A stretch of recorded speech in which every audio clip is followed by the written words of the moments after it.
नमस्कार. मी भाऊ तोरसेकर. तुम्ही बघत आहात प्रतिपक्ष. मित्रांनो, आज काल अचानक भारताच्या इन्फ्रास्ट्रक्चरमध्ये ऐतिहासिक अशी बहुमोल भर घालणारे मोदी सरकारमधले एक कर्तबगार मंत्री नितीन गडकरी यांच्याविषयी मी फारसं बोलत नाही कधी, आणि त्यांच्यावर टीका सुद्धा होत नाही. अगदी विरोधी पक्षातले लोक सुद्धा, भाजपचे किंवा मोदींचे टीकाकार सुद्धा गडकरींचं कौतुक करताना दिसतात. आणि अशा आणि कौतुक चुकीचं आहे असं म्हणता येणार नाही. ज्या वेगाने 70 वर्षात झाल्या नाहीत अशा गोष्टी गडकरींनी गेल्या 10 वर्षात करून दाखवल्यात, आणि त्यातल्या अनेक चमत्कार म्हणावेत अशा गोष्टी आहेत. आणि महाराष्ट्राबाहेर या माणसाचं इतकं कौतुक आहे, खेड्या पाड्यापर्यंत गडकरी हे नाव जाऊन पोहोचले की हा रस्ता झाला, आमच्या गावाजवळून हायवे झाला, आमच्या गावी जाणं इतकं सोपं झालं.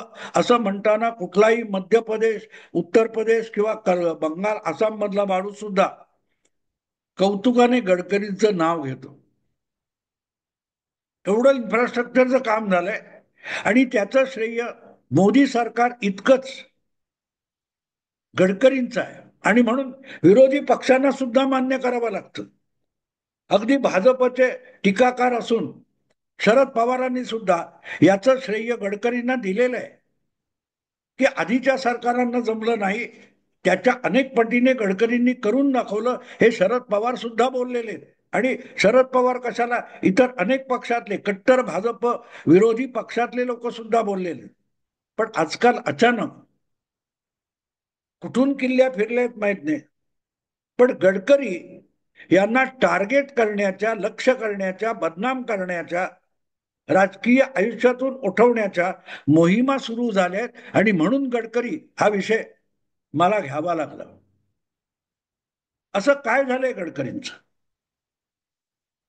गडकरींनी वाहतूक या व्यवसायामध्ये, विषयामध्ये किंवा क्षेत्रामध्ये अक्षरशः आमूलाग्र परिवर्तन आणलेलं आहे. पण त्यांच्या मुलांच्या काही कंपन्या आहेत, आणि त्या कंपनीला फायदा मिळावा म्हणून इथेनॉल वगैरेचे काय मिक्स पेट्रोलमध्ये इंधन म्हणून वापरणं, आणि त्यातून पोल्युशन पण कमी होतं, प्रदूषण कमी होतं, यासाठी गडकरी आग्रहाने बोलत असतात. पण ते पर्यावरणासाठी किंवा देशाचं इंधन बचतीसाठी बोलत नाहीत, तर ते आपल्या मुलांच्या कंपन्यांची तुंबडी भरावी म्हणूनच बोलत असतात. अशा स्वरूपाच्या आरोपांची आता सध्या प्रचंड काय बरसात सुरू झाली आहे, वर्षाव सुरू झालाय. आणि मग अशा आरोप करण्यासाठी अर्थातच अंजली दमानिया या आघाडीवर असतात. दमानियांनी केलेल्या आरोपामुळे अनेक वेगवेगळ्या राजकारण्यांच्या आयुष्यामध्ये वादळं आलेली आहेत, वर खाली झालेलं आहे. पण अंजली दमानी हा विषय नाहीये माझा, तो वेगळा विषय. त्यांचे आरोप काय आहेत, त्याचं चिकित्सा वगैरे मला करायची नाही. मला गडकरींना त्यांचं जे दिलखुलास असं व्यक्तिमत्व आहे, त्यामधला एक दोष दाखवायचा. आणि तो दोष अगत्याचा इतक्यासाठी आहे की हा कर्तबगार माणूस आहे, आणि त्याचं राजकीय आयुष्य जे आहे, राजकीय व्यक्तिमत्व आहे, त्याला धक्का लागला तर तो आपोआपच समाजाचं आणि देशाचं सुद्धा नुकसान होऊ शकतं. कारण ज्या माणसाने 60-70 वर्षामध्ये जे इन्फ्रास्ट्रक्चरचं काम होऊ शकत नव्हतं किंवा होत नव्हतं, ते अल्पावधीत इतक्या प्रचंड वेगाने करून दाखवलेला आहे. तो माणूस या देशाच्या प्रगतीमध्ये दीर्घकाळ एक हिस्सेदार असावा अशी अपेक्षा आहे. आणि त्यामुळे गडकरींच्या राजकारणाला ब्रेक लागला तर तो एका व्यक्तीच्या राजकीय जीवनाला लागणारा ब्रेक नसेल, तर तो भारताच्या प्रगती पथावर चाललेल्या वेगवान कामांना लागलेला ब्रेक असेल. आणि म्हणून चिंता गडकरींची नाहीये. गडकरी जे करून दाखवतात किंवा करतात त्याची चिंता आहे. आणि म्हणून जर त्या सगळ्या गतिमान कामांची चेतना आणि चालना गडकरी असतील तर गडकरींना या संकटातून बाहेर काढण्यासाठी प्रयत्न करणं हे विकासाची भूमिका असलेल्या प्रत्येक माणसाचं कर्तव्य आहे असं माझं मत आहे. आणि म्हणून मी आज हा विषय घेतलेला आहे. आता त्यांच्यावर होणारे आरोप किंवा अंजली दमानिया किंवा तत्सम लोकांनी जे आजपर्यंत अनेक आरोप केलेले आहेत आणि आत्ता नाही, दीर्घकाळ अधूनमधून होत राहिलेले, पण आत्ता त्यामागे एक व्यापक मोहीम दिसते मला. आणि म्हणून मग मला असं वाटतं की गडकरींच्या समर्थनासाठी उभं राहिलं पाहिजे. पण समर्थन कोणापासून करायचं? अंजली दमानिया असतील किंवा आणखीन कोणी जे आरोप केलेत त्यामुळे फारसं काही गडकरींच्या अंगाला चिकटेल अशी मला शक्यता दिसत नाही. असले आरोप आजवर अनेक राहुल गांधींपासून, मोदींपासून, अमित शहापासून सगळ्यांवर होत आले, शरद पवारांवर होत आले. पण त्यामुळे त्यांचं फारसं नुकसान झालं असं मला दिसलं नाही. आणि त्यामुळे या आरोपांमुळे गडकरींचं राजकीय जीवन किंवा त्यांच्या कर्तृत्वाचं फार नुकसान होईल अशी शक्यता नाहीये.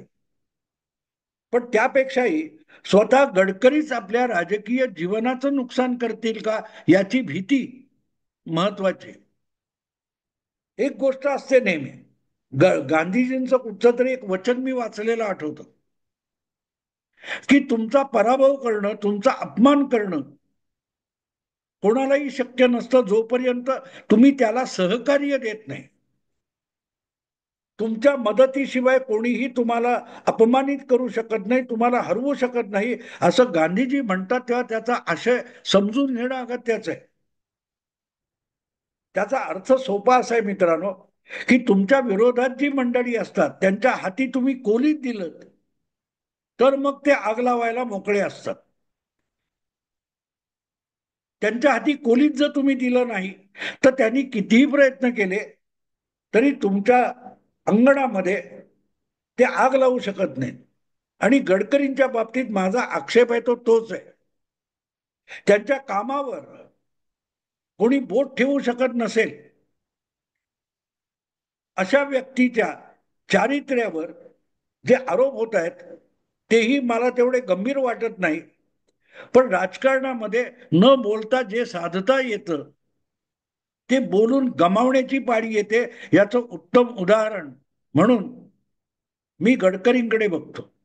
अनेकदा गडकरी हे टाळ्या पडतात, हशा पिकतो म्हणून जे बोलतात ते त्या राजकीय जीवनामध्ये आवश्यक आहे का याचा त्यांनीच विचार करावा. टाळ्या मिळतात कुठल्याही सभेमध्ये, कुठल्याही सार्वजनिक कार्यक्रमामध्ये गडकरी ज्या प्रकारे बोलता बोलता अनावश्यक गोष्टी बोलून जातात आणि भरकटत जातात, त्यामुळे त्यांच्याच राजकारणामध्ये अडथळे निर्माण व्हायला मदत होते. एक गोष्ट साफ लक्षात ठेवली पाहिजे की गडकरी हा कर्तबगार माणूस आहे यात शंका नाही. पण त्यांच्या कर्तृत्वाला नरेंद्र मोदी पंतप्रधान झाल्यापासून धुमारे फुटले. 2014 मध्ये नरेंद्र मोदी यांना भाजपने पंतप्रधान पदाचा उमेदवार बनवलं आणि तो उमेदवार झाल्यानंतर त्यांनी जो झंझावात निर्माण केला त्या झंझावातामध्ये भारतीय जनता पक्ष केंद्रीय सत्तेत येऊ शकला. आणि केंद्रीय सत्तेत आलेला भाजप जो होता त्यामध्ये नितीन गडकरी यांना त्यांच्या कौशल्याचं जे काम होतं, त्यांच्याकडे जी गुणवत्ता होती त्याला अमर्याद वाव देणारं असं मंत्रालय मिळालं. महाराष्ट्रात 1995 नंतर सत्तेत आलेली जी शिवसेना भाजप युती होती त्यामध्ये गडकरी हे पीडब्ल्यूडी मंत्री झाले, सार्वजनिक बांधकाम. त्यांच्या आधी डझनभर तरी इतर वेगवेगळ्या पक्षातले सार्वजनिक बांधकाम मंत्री झालेले. पण महाराष्ट्राच्या सार्वजनिक बांधकाम विभागाचे मंत्री झाल्यानंतर गडकरींनी त्या मंत्रालयामध्ये त्याच्या कामकाजामध्ये जे काय मूलभूत आणि व्यापक बदल करून टाकले त्याचे परिणाम आज महाराष्ट्राच्या इन्फ्रास्ट्रक्चर डेव्हलपमेंटमध्ये आपण बघू शकतो. आणि त्यामुळे महाराष्ट्रातून 1999 नंतर युतीचं सरकार गेलं तरी दिल्लीमध्ये भाजपच्या नेतृत्वाखालच्या एनडीएचं सरकार आलं, ज्याचे पंतप्रधान अटल बिहारी वाजपेयी होते. त्यांनी गडकरींचं हे कर्तबगारी बघून, म्हणजे मुंबई पुणे रस्ता किंवा इतर अनेक जे रस्ते महाराष्ट्रात बांधले होते ते बघून एक देशव्यापी नव्या इन्फ्रास्ट्रक्चर आणि भव्य दिव्य रस्त्यांची एक मालिका निर्माण करायचा विचार केला आणि त्यासाठी गडकरी यांच्या नेतृत्वाखाली एक स्वतंत्र उपक्रम निर्माण केला होता. रस्ते मला आता आठवत नाही, पण काय अगदी दिल्लीपासून म्हणजे देशाच्या राजधानीपासून खेड्यापर्यंत भारतीयांना एकमेकाशी जोडण्याची गुंतागुंतीची रस्ता व्यवस्था निर्माण करणं असा काहीतरी विचार होता. आणि त्यासाठी महाराष्ट्रात PWD मंत्री असलेल्या म्हणजे झालेल्या गडकरींची नियुक्ती त्या उपक्रमाचा प्रमुख म्हणून केली होती आणि त्यातून गडकरींना प्रचंड अभ्यास करता आला. लवकरच देशात सत्तांतर झालं 2004 मध्ये. UPA सरकार आलं आणि गडकरींची तो अधिकार गेला. पण 10 वर्षानंतर नरेंद्र मोदींचं सरकार आलं, भाजपचं सरकार आलं आणि गडकरींना त्यांनी केलेल्या अभ्यासाला साकार करण्याची संधी मोदी सरकारने दिली. आणि आज जे काय गडकरींचं नाव झालेलं आहे ते महाराष्ट्राच्या इन्फ्रास्ट्रक्चरपेक्षा देशव्यापी इन्फ्रास्ट्रक्चरमुळे झालेले आहे. आणि म्हणूनच पक्षाने आणि पक्षाच्या नेतृत्वाने आपल्याला जी संधी दिली आहे त्या संधीमुळे आपण आपली गुणवत्ता एवढी जगभर दाखवू शकलो याचं भान गडकरींनी कायम ठेवलं पाहिजे असं मला वाटतं. कायम ठेवलं पाहिजे. कारण ज्या वेळेला मोदी किंवा भाजप यांच्या प्रत्येक कृतीचा विपर्यास करायचा आणि त्यातून भाजपला आणि मोदींना जोडायचं यासाठी टपून बसलेला मीडिया आणि ल्युटियन्स गँग समोर असताना आपला एक एक शब्द हा जपून वापरला पाहिजे याचं भान जसं अमित शहा किंवा नरेंद्र मोदी ठेवतात, मला वाटतं तेवढंच भान भाजपच्या प्रत्येक नेत्याने ठेवलं पाहिजे. आणि आपोआपच मग ते नड्डा असतील किंवा गडकरी असतील त्यांनी सुद्धा ठेवलं पाहिजे. कारण समोरचा प्रत्येक माणूस तुमच्या चांगल्या हेतूने बोललेल्या शब्दांचा विपर्यास करायला टपून मीडियामध्ये बसलेला आहे. अशा वेळेला आपल्या वक्तव्याचा विपर्यास होऊन आपल्याला स्वपक्षामध्ये किंवा आपल्याच सरकारमध्ये अकारण मतभेद आणि मनभेद निर्माण होऊन अडचणी निर्माण होऊ नयेत याची काळजी प्रत्येक भाजप नेत्याने घेतली पाहिजे. मला वाटतं गडकरींनी सुद्धा घेतली पाहिजे.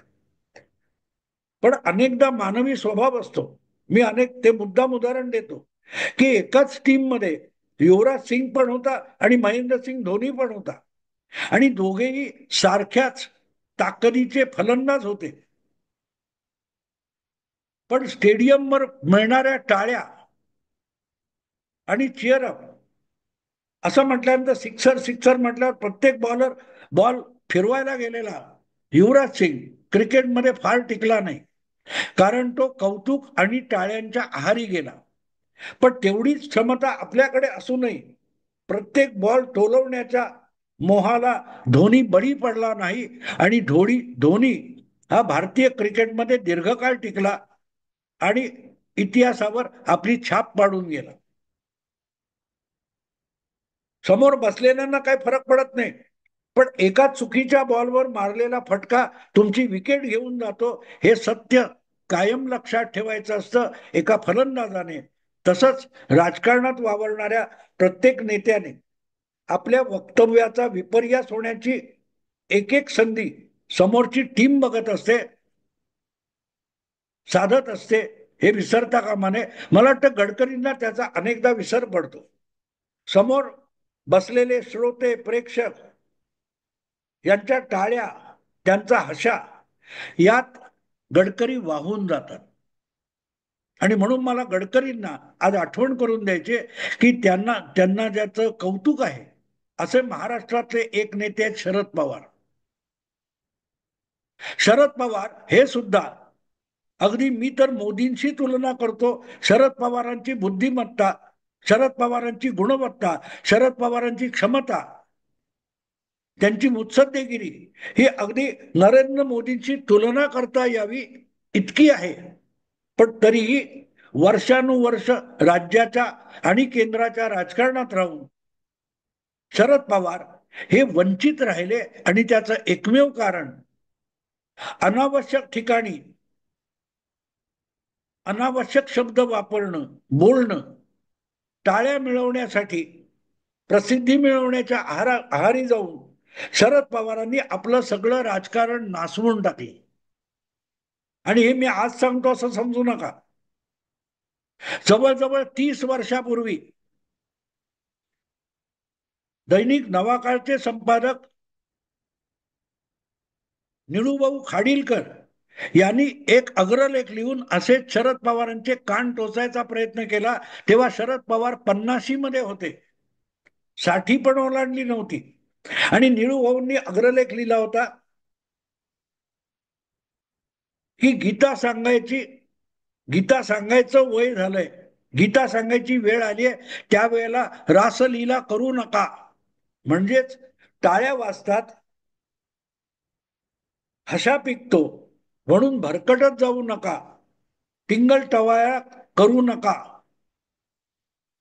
अशी कानटोचणी निळूभाऊ खाडीलकरांनी शरद पवारांची, मला वाटते 94 मध्ये, 94 किंवा 93, म्हणजे जवळजवळ 40 वर्षापूर्वी, 30 वर्षापूर्वी केलेली होती. शरद पवारांनी ते जे कान टोचले होते ते गंभीरपणे घेतले असते, ती कान उघडणी गंभीरपणे समजून घेतली असती, तर आज 10 आमदारांसाठी सुद्धा धावपळ करायची वेळ आलेले शरद पवार इतके दयनीय झाले नसते. कर्तृत्व, गुणवत्ता सगळं आहे, पण टाळ्या वाजवल्या जातात आणि प्रसिद्धी मिळते. याच्या मागे शरद पवार वाहवत गेले. हे ज्वलंत आणि जिवंत उदाहरण आज गडकरींसमोर आहे. लक्षात ठेवा, वाजपेयी पंतप्रधान असताना भूकंपाची घटना घडली आणि त्यानंतर पवारांनी जे काही काम केलं होतं, गडकरी कदाचित पंतप्रधान नव्हते, पण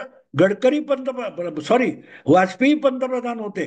अशा वेळेला त्यांनी डिझास्टर मॅनेजमेंट हा भारत सरकारचा उपक्रम सुरू करण्यासाठी जी काही समिती नेमली, त्याचं नेतृत्व शरद पवारांकडे सोपवलं होतं. ही शरद पवारांची ओळख होती. आज ते शरद पवार कुठे आहेत विचार करा. आणि गडकरींसाठी म्हणून ते उदाहरण आहे की वेळच्या वेळी शरद पवार सावध झाले नाहीत, टपल्या टिचक्या टवाळ्या करत बसले आणि आपल्या गुणवत्तेला मातीमोल करून गेले. का तर समोरचे लोक टाळ्या वाजवत आहेत, पत्रकार महान म्हणून गुणवत्ता गातायत, पण आपण चुकतोय. आणि हे चुकतोय हे कोणीतरी, एक संपादक तरी सांगतोय, तर शहाणं होणं वेळीच आवश्यक होतं. त्याकडे पवारांनी पाठ फिरवली आणि केवढं नुकसान झालं बघा. एक महाराष्ट्राचा कर्तबगार माणूस, त्याच्या गुणवत्तेचा महाराष्ट्राला उपयोग झाला नाही, ना देशाला उपयोग झाला. शरद पवारांनी एक प्रकारे महाराष्ट्रावर आणि देशावर अन्याय केला की त्यांची गुणवत्ता या देशाच्या, समाजाच्या उपयोगी ठरवता आली असती, ती त्यांनी ठरू दिली नाही, केवळ उडाणटप्पूपणामुळे. मला असं वाटतं की गडकरी हळूहळू तसे भरकटताना दिसत. आणि म्हणून मला असा प्रश्न पडलाय की या माणसाला इतक्यातच शरद पवार होण्याची घाई का लागली, म्हणजेच आपल्या कर्तृत्वाची माती करण्याची घाई गडकरींना का लागलेली आहे, हा माझ्या समोरचा प्रश्न आहे. मी तुमच्या समोर मांडला. कदाचित गडकरींनी ऐकलं तर त्यांनी सावध व्हावं.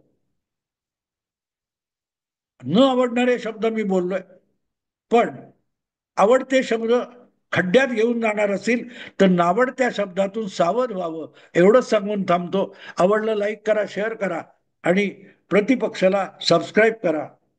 नमस्कार.